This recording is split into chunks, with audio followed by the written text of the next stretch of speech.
You are invited to relax while watching for a few minutes this short documentary movie on the lifelong production of bronze sculptures of the celebrated international sculptor Dr. Eric H. Beret. Some 40 genuine sculptures represent his production and reflection over the past 35 years. This collection is only centered on two themes, heroism and sainthood, hence the title of the series, From Heroes to Saints. In this antique painting from Peru, Saint Michael is dressed in his 17th century armor, ready for battle. Who more than Saint Michael can incarnate better at the same time a hero and a saint, as depicted on this batik? With his lovely and delicate features, the archangel is looking at us sideways with his piercing eyes. This study of heroes and saints is not a scholarly work, nor is it the study of well-known military heroes. On the contrary, the artist chooses to represent unknown common soldiers. It enables viewers to stay focused on the real subject, which is the description of a given virtue that leads to heroism.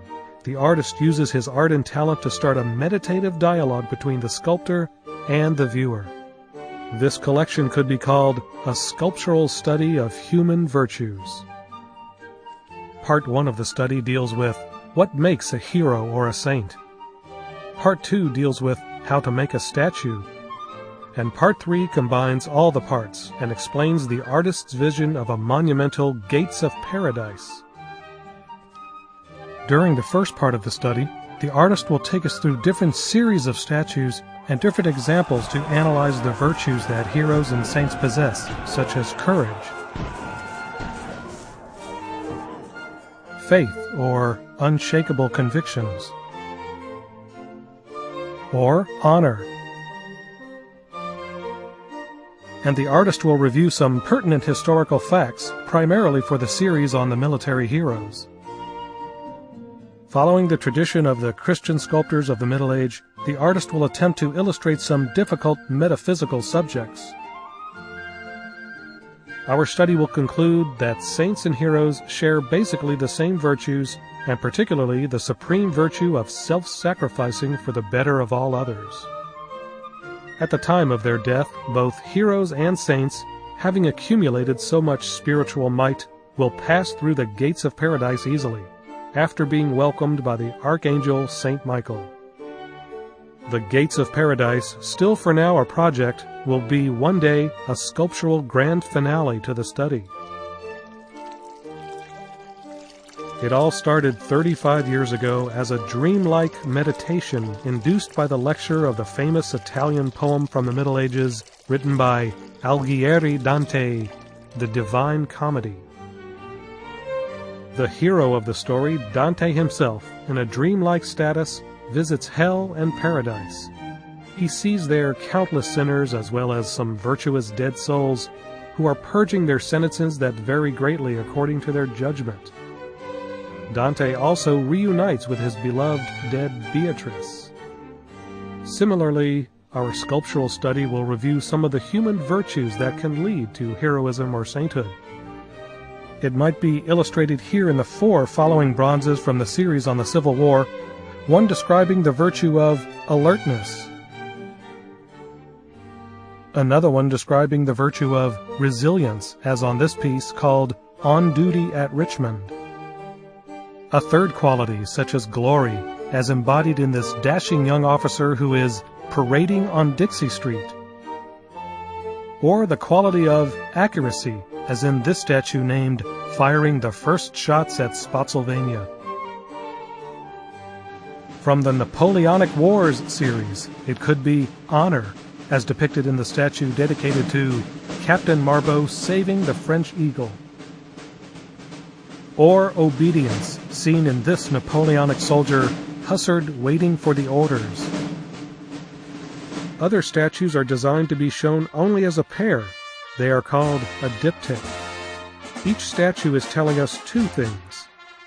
It represents the virtue, like in this specific statue, patriotism.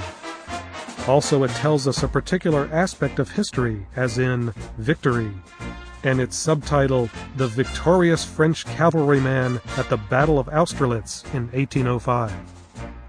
This historic phrase will correspond to the following subtitle, How to Build an Empire. So the use of this diptych gives us a balanced view of a historical period. This second statue, part of the diptych of the Saga of Napoleon, shows an English cavalryman incarnating annihilation of the French forces that occurred at the Battle of Waterloo in 1815, symbolized by the French eagle or flag held head down low. The first French Empire for our historical study ceased to exist, hence the general subtitle of this statue, How to Lose an Empire. Negation of self. The best quality suited for military heroes is also represented in this soldier from the series of the Civil War at Battle in the Wilderness. This other soldier belongs to the Napoleonic heavy cavalry. He radiates the quality of mightiness. Seated straight in his saddle, holding the regimental flag, he is apparently undisturbed by the Battle of Jena, which is raging around him. Guiding his mount to line up with the first rank of the long line of thousands of excited horses, he is quietly doing his job to be absolutely ready for the upcoming charge. He has already precautiously checked and tied all the harnesses of his horse. The inverted galon he wears on the left sleeve of his uniform means he has served for 10 years in the army, and he is basically a professional soldier. The same sculptural analysis will be used in the second thematic series on the saints. Metaphysical human virtues start with compassion,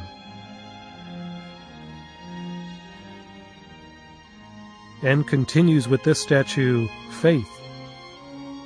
There is actually more to say about this interesting statue. It also depicts the dynamic action of the Holy Spirit entering into the body of a desert father prophet, whose body is jerked backwards by the powerful spiritual impact, while his attention is still fixed towards the heavens. This phenomenon is called conversion. Another statue depicts the quality resulting from a complex metaphysical state of mind, such as total wellness, achieving perfect balance between mind and body. By winning the first Maquette Prize in Japan at the Third International Rodin Prize, Resurrection is the celebrated statue that promoted Dr. Baret's recognition from local to international. This is another theme for which the artist wants to catch our attention and entice us to reflect for a while on the subject. Sometimes it takes more than one statue to communicate the message intended. In order to illustrate the cryptic phrase of Revelation 1:8, I am Alpha and Omega, the artist had to use 4 statues. This statue is named Lowering of the Cross. It's part of a series of statues illustrating the Passion of Jesus Christ seen by a sculptor and displayed around the country. It's a complex and impressive statue that forces us to pause for an instant and meditate on the Passion. We must mention here that Dr. Baret has represented Christ hanging on the cross in such a manner that, in the past 2 millennium of art, it has never been done this way before. Christ's body, apparently dead, is still hanging actively by the curve of his right arm wrapped around the cross in the back.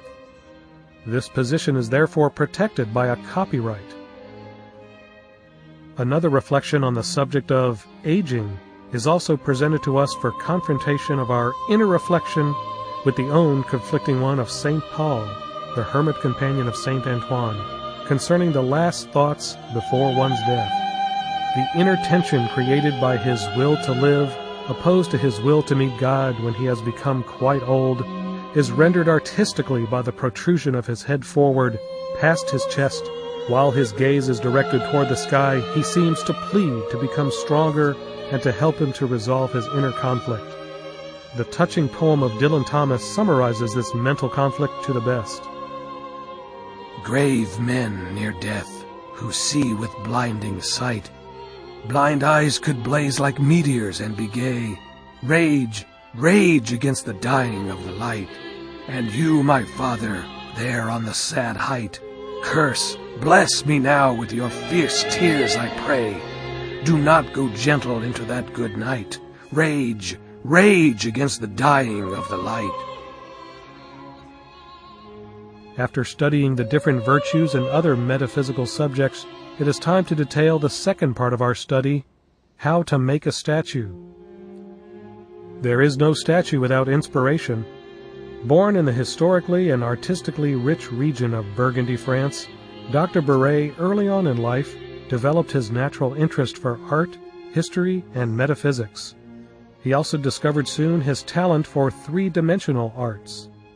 A well-read humanist, Dr. Beret gets his inspiration mainly from books, but also, in the case of his series on military heroes, by visiting the battlefields of Europe as well as the Civil War battlefields of the U.S.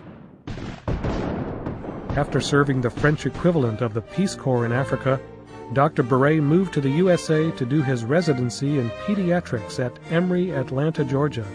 After its completion, he settled down in Carrollton, a city near Atlanta where he opened his own private practice and his art studio. Since 1984, he has been practicing both of his passions, medicine and sculpture, in the same city. The lightning spark of any inspiration ignites the long process in the making of a bronze statue. The original creative energy had to be mentally stored until the artist had enough free time to model the initial silhouette of the statue. There has never been enough time for lengthy sketching or to put ideas on paper or to use a life model. Thanks to his superior knowledge of human anatomophysiology, Dr. Beret has been making his statues directly, without further preparations, from memory. The statues come well proportioned in respect to its three dimensions, without any visible strain from his part. Dr. Beret's style is only figurative. His hands are building rapidly, his figures muscular masses, following mentally the anatomical charts that he memorized years ago when he was a medical student. The result of the constraints confers his characteristic, powerful, and full of life, Rodin-like style. Another unique signature style is his ébauche du mouvement, or movement at its early beginning. In Baroque art, or more precisely, in Mannerism, the whole movement is somewhat exaggerated. Here, only the beginning of the movement is slightly exaggerated, with enough energy to finish the complete course of the movement by itself without further assistance. In other words, by looking at the beginning of the movement, you know exactly where the end movement is going to be.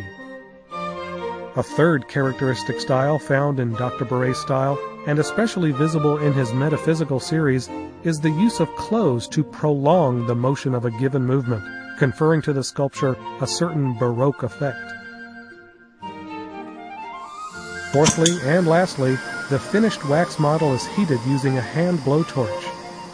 This is the most stressful step of the making of a statue, because months, if not sometimes years of work can be ruined if the wax melts too fast. This technique has been put together by Dr. Beret, who is now able to control to perfection the use of the torch. The rapid melting of the exposed superficial surface gives to the piece its glazed, almost ceramic look. The slower buildup of the temperature inside the statue warms up the wax just enough to become pasty, giving the statue its natural sagging. After this last operation, the wax is allowed to cool off and to rest for several days before being shipped to the foundry. A new cycle of precise steps, 12 total, occurs before the finished bronze product is ready. 3 to 6 months are necessary to conclude the process. Silver plating the bronze is the last possible step that a bronze statue can go through. The making of a bronze statue is clearly a complex, lengthy, and therefore costly process. Among the different techniques of producing the bronze is the most expensive and most refined. It is the lost wax process. Because of the exclusive use of this technique, especially on the series of military heroes, the details of the uniforms and armament are deliciously crisp. The flag is also an important symbol for Dr. Beret, who has produced a series of 9 statues to study more closely the flag carriers and their roles in battles. The name of the series is Carrying the Flag in the Battlefields, and it is divided further into the battlefields of the Civil and Napoleonic Wars. To be complete, we must add that some of the bases of his statues dedicated to military heroes have some headgears that have fallen to the ground during the battle. It is a symbol of defeat. The details on the shakos are all historically accurate. The final bronze product carries the signature of the artist embedded into the bronze. The signature guarantees the piece to be of museum quality.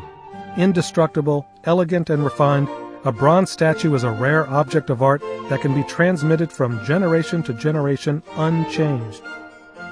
Considering the limit placed on each edition, the price paid up front can only increase as time passes and its value increases. Practice makes perfect. In his most recent work, Dr. Beret was able to invent new techniques. He has been able to defy the law of gravity, transmuting the inherent heaviness of bronze into an apparent light material floating in the air, just as Remington had done before him for his horses and cavalrymen seemingly suspended in the air. His Saint Joseph as the Angel of Santa Fe is just flabbergasting. We have seen in part 1 of this sculptural study what kind of virtue it takes to become either a hero or a saint. In part 2, we learned what it takes to produce a bronze statue. The last part, part 3, summarizes our findings and introduces the concept of a monumental sculpture of the Gates of Paradise. Such a synoptic sculptural work would logically incorporate all the different statues into a coherent structure. On its western pillar, the figures of all the heroes and their personal virtues would be displayed. On its eastern, all the saints and all the other metaphysical subjects previously analyzed would be exhibited. The two pillars then could be spanned at their tops to form a monumental gate. Saint Michael himself, a combination of a hero and a saint, could be the guardian angel of its entrance. Because the sculptural work has been focusing exclusively on positive human virtues and saintly characters, the gates of Dr. Beret ought to be called the Gates of Paradise, in contrast to the famous Gates of Hell of the French sculptor Rodin. The idea of monumental bronze doors with a myriad of smaller, self-narrative sculptures are rooted in the Florentine middle-aged religious artistic production. The celebrated sculptured bronze doors of the Baptistry of St. Giovanni Church in Florence, Italy, is one of the earliest and most famous examples of such doors. 100 years later, 2 more doors were commissioned. Lorenzo Ghiberti, around 1425, won the commission and started working on these doors. They became so famous that Michelangelo, another century later, was in complete admiration of the work. As the tradition tells us, Michelangelo himself was the first to give the third set of doors the most remarkable El Dora del Paradiso, or the Gates of Paradise.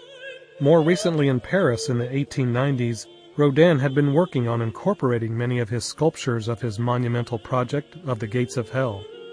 They were also inspired by Dante's poem readings. His gates were cast after his death.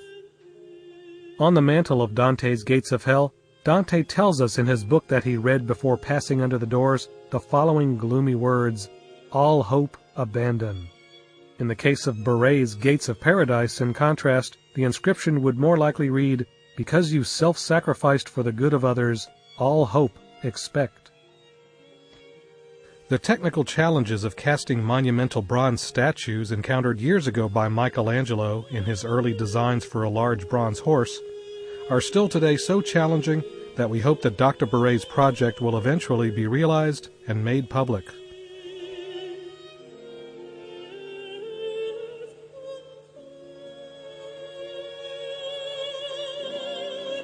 We hope you've enjoyed From Heroes to Saints, a sculptural study of human virtues by Dr. Eric H. Beret.